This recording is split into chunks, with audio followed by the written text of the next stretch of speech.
not for you. Don't you dare to congregate, I'm right for you.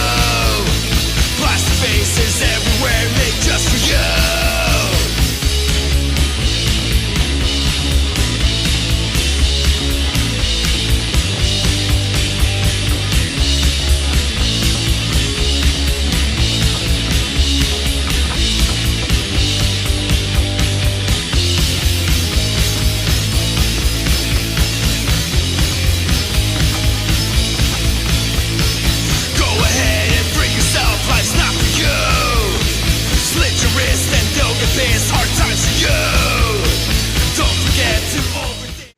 What's up again, Hollywood Horror Film Club, Ghostface, and Michael Myers collectors? My name is Frank, and thank you for joining me here on the channel again on this beautiful day for a new video. This time for Where Could They Go Next with Scream 7. But before we start, please hit the like and subscribe button. It really helps out the channel and the algorithm. Smash the bell notification to be notified when I upload new videos. And hit the comments below and share these videos with everyone and anyone you know so we can keep making more horror content here on the channel. All right, so where could they go next with Scream 7? Let's see. I got like two good ideas I think that they could probably use to go forward with Scream 7, but you know, who knows what the directors are going to do, but this is what I would probably do if I had the chance to do Scream 7. So, here's the first idea. What I would probably do is I would do the whole Ghostface cult thing already. I would just get that out of the way. I would make it as to where whichever surviving ghost faces are left that were not killed in the past, they all come together and they all have one last killing spree trying to take out all the survivors. You know, any survivors that are left from the previous movies, you know, like Herbie, Gale, Sidney, Kincaid, anyone, you know? So yeah, they could do that, you know, and they could make it seem like it was Stu, you know. They could just go with that already, you know. That this is probably the best way. I mean, this is probably like the best thing they could do is they could just be like, oh, Stu was you know, manipulating the cult from behind the scenes. And we're gonna get into Stu again in a bit.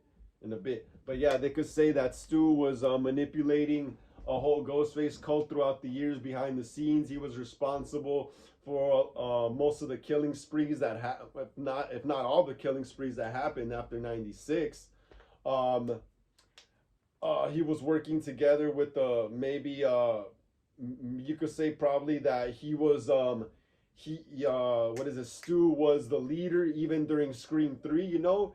I know they make it seem like Roman was the mastermind in that movie, but Stu could have still been the mastermind, you know.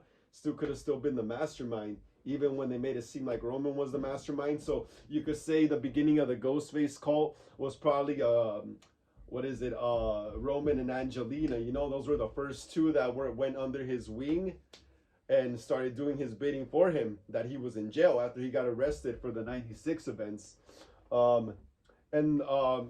They could also say that he probably also got a group of just crazy stab fanatics, you know, that weren't part of the Ghostface cult. The Ghostface cult was all the original killers and stuff, all the killers from before. That's the cult. But the Ghostface fanatics are just like young teenage kids in high school or college that are also killing for Stu, you know, that are also doing his bidding for him to eventually reveal himself, you know.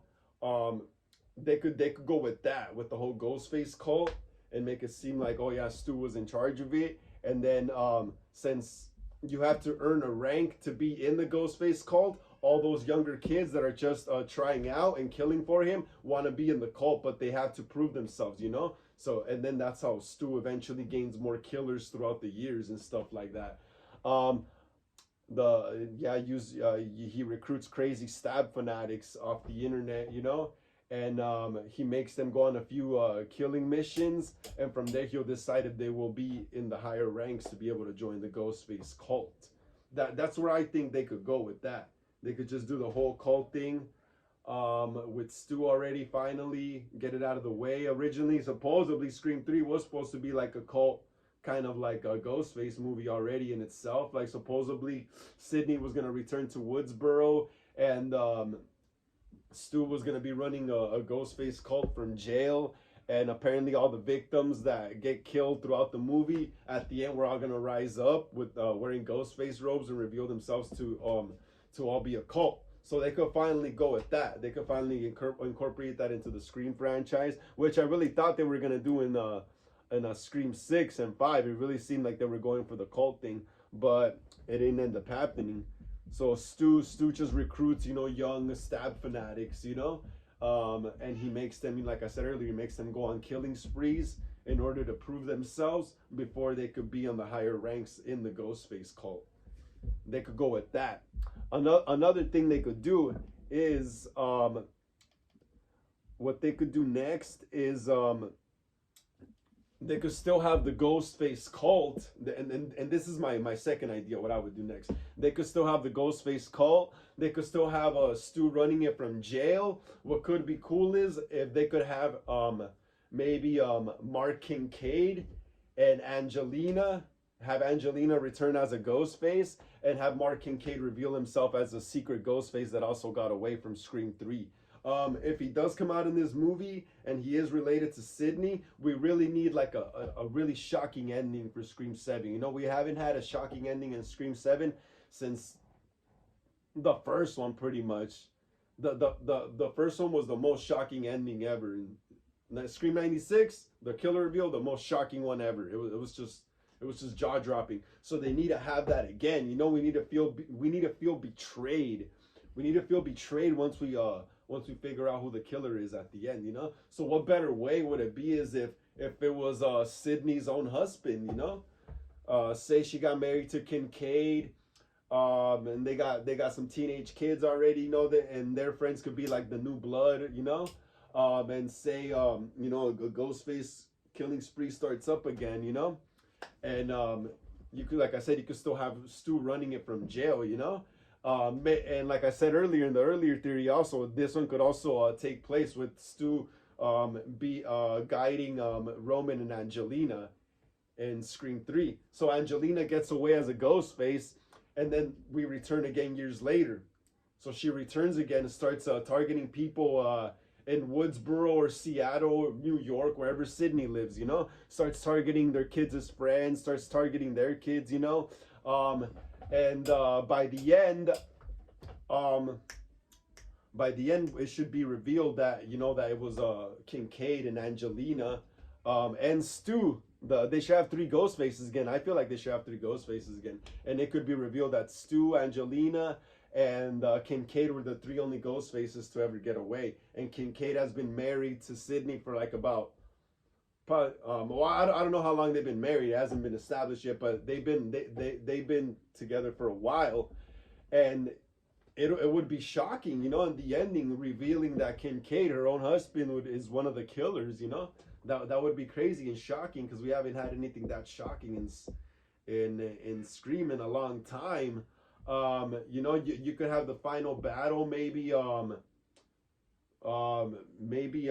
Sidney gets lured to one of their houses, or they send the kids away, or maybe Sidney hires Gail to take care of her kids while she goes to Woodsboro investigating something right in there, and they get lured to a house, or maybe Stu's house again, but we already saw that. They get lured to someone's house, a hangar, a warehouse or something, and that's where like the final battle takes place between Sidney, Kincaid, Angelina, and Stu Macher, the three only Ghostfaces to get away. And throughout the movie, you would have to lose some main characters, so probably not Gail taking care of her kids. We would probably have to get Gail killed. We would probably have to get Gail killed, even Kirby, to up the stakes in the movie. So we could feel like, oh damn, like Sidney could probably get it this time. So her kids would probably be taken away somewhere to being taken care by the police or something at this point, go into the witness protection program. Have them revealed as the killers. It would be really shocking, it would be really, really shocking to see Mark Kincaid being one of the ghost faces. He was one of the ghost faces in Scream 3, and he did seem pretty sus in Scream 3, especially when he gets to the house, to the mansion party, and he's holding the gun up. Like he was really sus in Scream 3. So I think it would work if they actually made him, revealed him to be one of the Ghostface killers that got away from the from Scream 3, from the Scream 3 killing spree, along with Angelina, because Angelina also, when she got stabbed by Ghostface, she only got stabbed like in the shoulder, and then it cuts away to Gale and Parker Posey's character, and then you see a shot of Angelina just on the floor and she's being dragged away. That is very suspicious too. It looks like they were trying to make it look like she got killed. And supposedly, yeah, she was supposed to be one of the killers in Scream 3. It was even shot that way. Wes Craven even shot it that way, where it looks like there's 3 killers. But yeah, that looked really sus though. The way that she was supposedly killed, it looked like it was just a fake killing to trick the other two people upstairs to think that she got killed too. And yeah, it really does seem like she got away, because you never see her body or anything or none of that anymore after. You don't see her at all. And yeah, it would be a shocking, really shocking twist. Yeah, if it turned out to be Angelina and Kincaid, and Stu being the leader, you know, those would be the last 3 ghost faces that got away from the late 90s. That would be a trip, dude. That would be a trip, man. We haven't had a shocking ending in Scream like that in a long time, and I feel like if they would actually make Kincaid the killer, oh, dude, that would be shocking. It would be really shocking, because you would feel betrayed, because he's married to Sydney and has kids with her, you know. So he would prove to be a real psychopath, because he was even putting his kids in danger and stuff along with his wife. Yeah. So also, what they could also do is probably leave like off on a cliffhanger finally. They were supposed to leave off like on a cliffhanger in Scream 4, but they wussed out. But they could actually probably leave off on a cliffhanger in Scream 7, get setting it up for a Scream 8. So so maybe Christina Carpenter could be the opening kill in this movie, you know, in Scream 7. She could be the opening kill in this movie, and they could mention Sam and Tara and the Core 4 probably, and what happened to them and why we don't see them in this movie. She could be the opening kill for the movie, for Scream 7. And they could have a cliffhanger ending also with Leslie Mocker, because that's another kind of forgotten killer at this point, since we're not going to be really acknowledging Scream 5 and 6 and Scream 7. So that's another forgotten killer that they could probably kill at the end and leave it off as a cliffhanger too. Like, oh. Leave one, maybe leave one ghost face to get away. Could probably be Stu. Kincaid and Angelina end up getting killed, and maybe don't reveal Stu. Just reveal that in the killer reveal scene. Just reveal that he's the mastermind behind the Ghostface cult, but don't reveal him literally under the mask. Leave one Ghostface, leave one Ghostface alive into the next movie, into Scream 8. So you could have him kill Leslie Mocker at the end, and then him getting away, Ghostface. That would be so badass, dude. Like, damn, dude, that to me that would be a really, really shocking ending, you know, finding out that Kincaid, your husband, is, you know, like a Ghostface killer, and you've been married him for all these years, and you didn't even know that. You didn't even know he was involved in the killing spree from like 2000, you know, with Roman Bridger and stuff. That would be awesome. That would be awesome. I really wish they get the whole cult thing going finally at this point. You know, might as well do that already, because I don't really see them going anywhere else. They might as well just incorporate the whole cult thing in Scream 7. It would be really fun to see that. Really, really fun to see that, actually. Yeah. Like, that's crazy though, because yeah, like I said, those 2 characters were very suspicious in Scream 3, Angelina and Kincaid. They something seemed off about it, especially Angelina. You know she was gonna be a killer because she got caught in the bathroom trying to put on the Ghostface costume. And Kincaid just definitely gave off weirdo killer vibes and stuff. But yeah, dude, that would be so cool. Either Stu